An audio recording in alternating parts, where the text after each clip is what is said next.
یہ فقہ جو ہے قرآن اور حدیث کی آیات کے مفہوم کے سمجھنے میں اختلاف ہو سکتا ہے۔ دوسرے یہ کہ نئے مسائل پیدا ہو سکتے ہیں کہ جو حضور کے زمانے میں نہیں تھے، ان مسائل کے لیے اجتہاد کرنا پڑے گا۔ تو فقہ جو ہے قیاس اور اجتہاد اور اجماع ان تین چیزوں پر مشتمل ہے، لہذا اس کی اپنی جگہ ضرورت ہے، اس میں کوئی شک نہیں، لیکن فقہی اختلافات کو اسلام اور کفر کی بنیاد نہیں بنا دینا چاہیے۔ فقہی اختلافات کے لیے اپنے سینے کو کشادہ رکھنا چاہیے، بھئی ٹھیک ہے یہ امام شافعی کی رائے ہے، یہ امام ابو حنیفہ کی رائے ہے، لہذا ہم کسی کو بھی یہ نہیں کہہ سکتے کہ یہ اسلام کے باہر ہے، یہ امام مالک کی رائے ہے، یہ امام احمد بن حنبل کی رائے ہے۔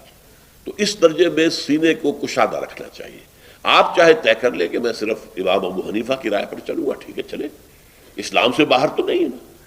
امام شافعی کی رائے پر چلوں گا، چلے، یہ بھی اسلام سے باہر نہیں۔